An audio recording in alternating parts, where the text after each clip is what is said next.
Greetings, everyone. This is Hegerherger, and I am ready to give first impressions on Episode 4, Season 8, Game of Thrones. Don't know what the title of the episode is, but The Battle for Winterfell. I just got done with the episode, and I'm going to go over the list of the things that I noticed, the things that I called, and I don't know, we'll go from there.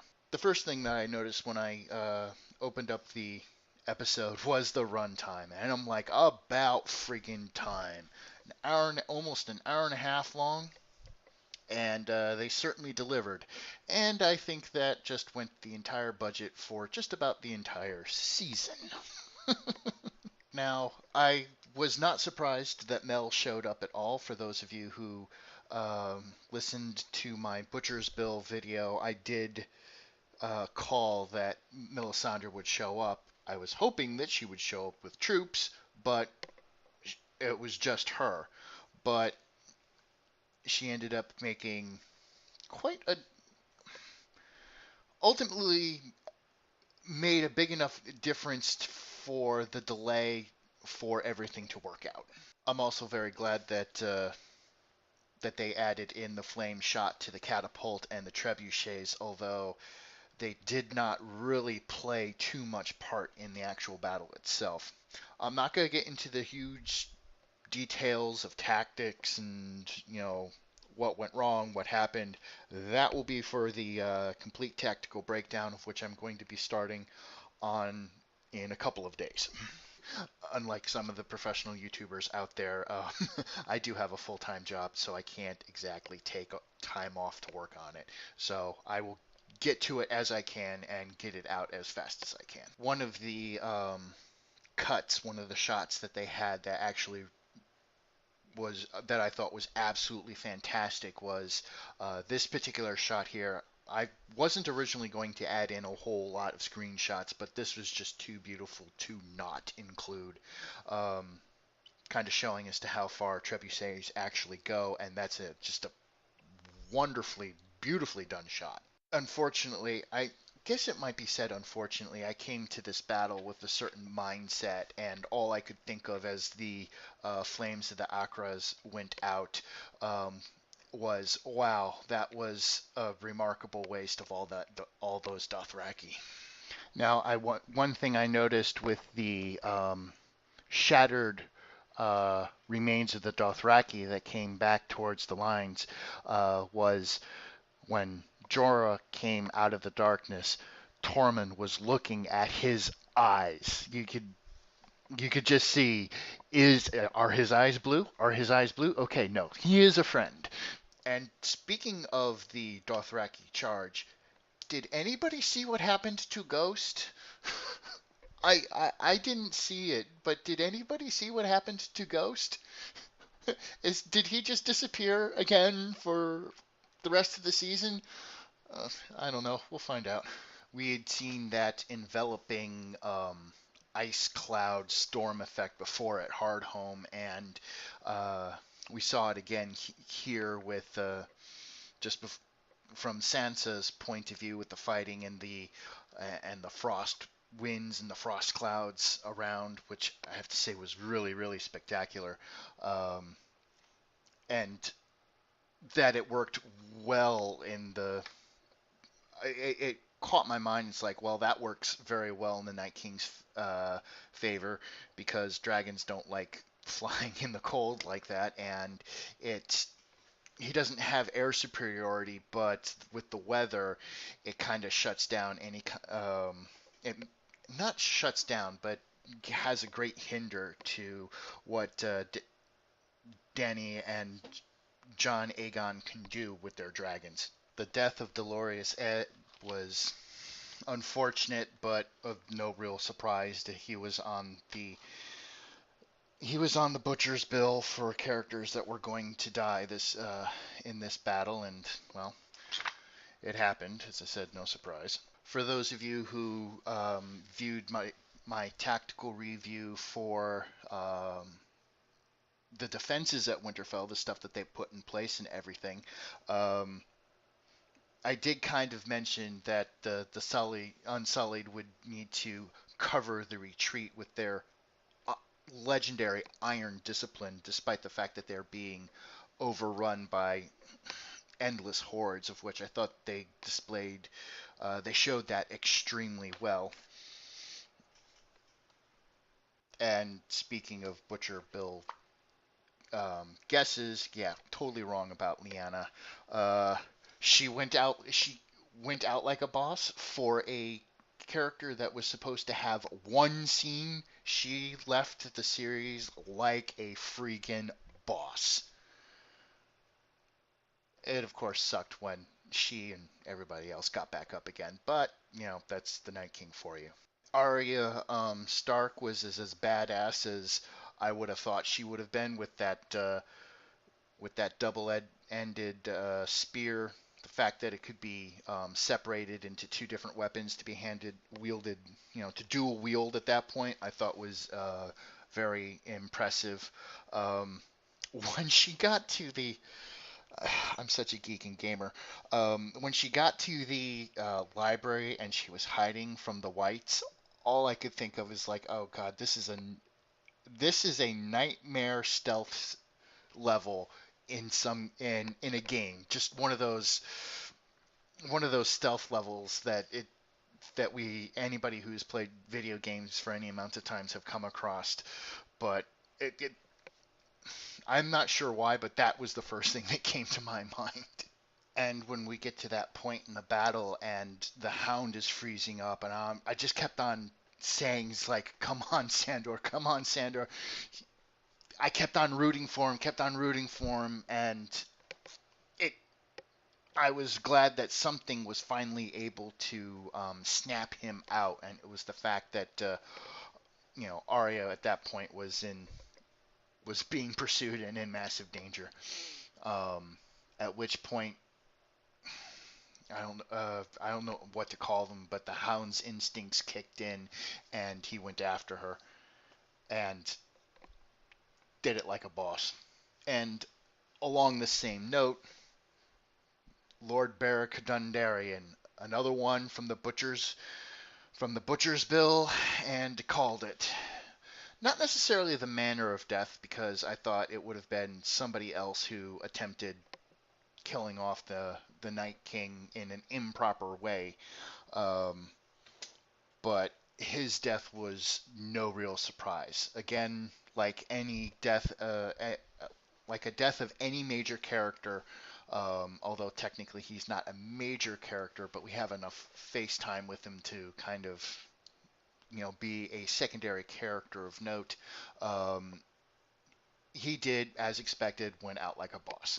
I seem to be saying that a lot in this particular first impressions, but it is what it is. People are going out heroically. I'm a little disappointed that the logs placed along the front of um, along the walls didn't actually do anything. They just sat there and looked pretty, and they didn't do anything of note, which is kind of disappointing. But at that point, the battle's so busy to have that one little thing. I'll give it to him, but it looked pretty, but didn't do anything. I did notice that the Night King was kind of using an inverse of the old classical air fighting move of coming in out of the sun.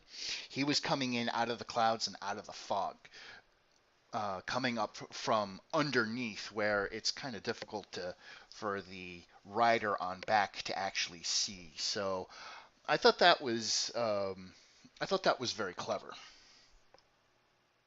and it certainly added to the tension level when Jon and Dany are above the clouds looking for him.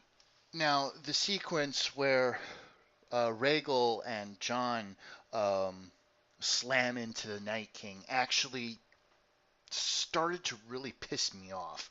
And here's the reason why. Jon, Jon, I'll just go by the riders, never mind the dragons themselves, because they're essentially war machines at this particular point. Jon slams into the Night King and gets a hold of Viserion, and it it looked real good. And then some, and they start tearing into each other as one would expect. Jon doesn't have any ranged weapons with him. The Night King, of course, has his spear. Um, and he was obviously lining up to take a shot. One of the things that seemed to be happening, and it really pissed me off, was that it was the perfect enemy syndrome, which I have seen in other things where the enemy it's too perfect. Even though coming in from the side with the flanking, grabbing on, and all of that, and the living dragon is still getting the crap beaten out of him with no, noticeable real effect on the dead one. That just, I have seen it in other things where they one of the main characters or the main character is fighting somebody, and of course the enemy, his the foe's defense is just too perfect. He is just at that point it's all like, well, why are you showing me this? With the defense being so absolutely stupidly perfect. It's actually quite annoying. However, there was a saving grace to this, which actually, and when Daenerys and Drogon come in, it just shows that when it's two versus one, the one will always lose. Now, looking back at that little scuffle between the Night King, Dany, and Jon, um, Drogon does get Viserion quite down on the neck, but we don't actually see the head come off. Um, Rhaegal was beat up, but he was still alive. He just had a hard landing. So I'm when the dragon was breathing flame in the courtyard, um, and Jon was kind of hunkered down behind cover. Which dragon was that? Was that Viserion or was that a dead Rhaegal? Because it was after the point where the Night King told everything to get up and start moving around again. So I was looking, I couldn't tell. And one other thing that I noticed during that little struggle with the three-way dragon struggle is when the Night King fell off, there was absolutely zero expression on his face. Not surprise, not annoyance, not nothing. Might as well have been a foam head. There was nothing there, which was odd. When Dany came across the Night King alone on the field, and she said Dracarys, I'm just thinking to myself, oh, this is so not going to work. Yes, we know that Dragonfire is incredibly hot and incredibly potent, capable of reducing hydrated human bodies to ash within a matter of seconds. But we've also seen the Night King just wave aside flame as if it was just an annoying bug. So the fact that he survived here was not a surprise, and Drogon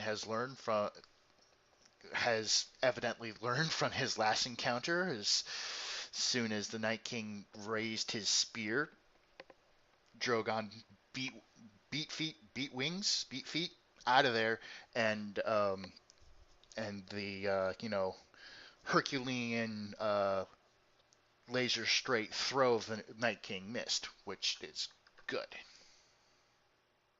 And where uh, Drogon may have learned from his last encounter to stay away from the flying pointy things, um, he did not learn to take off when things are looking like they're going to get on you.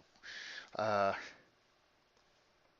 the whites were reacting exactly as I would have expected them to, but all I could say at that point, I was growling at the screen, at Danny, take off, get off the ground, get off the ground, get off the ground. And, well, she ended up on the ground. No surprise, it was Jorah Mormont who came to her side and to her rescue. And another one from the Butcher's Bill, which I did call. And I actually think, if I remember correctly, I called it in the correct manner of death. He died gloriously saving his, protecting his Khaleesi. I would not expect anything less from a Mormont. Another thing that kind of caught my mind is, what the hell was Bran doing the entire time? Yes, okay, he warged into some crows, but what the hell was he doing that entire time? Nothing. There was nothing going on. I would have, going along the lines of the long lines of the battle poetry of, there being reinforcements. I was half expecting Nymeria to show up with her mega pack, but it didn't happen. So, the Night King is walking into the Godswood with him and his little gang of prods there, and he approaches, and then finally Bran wakes up, and I'm like, okay, but what the hell were you doing this entire time? So I hope that's explained. The death of Theon Greyjoy, which I also did call, was not, and he did die in the manner that I did predict, but it was, there was a parallel between his death and the death of Osha at the hands of Ramsay Bolton. It just seemed like it was a waste. It was such a foolhardy thing for Theon to do. Yes, it completed his redemption arc, but it just seemed like such a waste. It could have gone much better. Then, of course, there was the big shocker.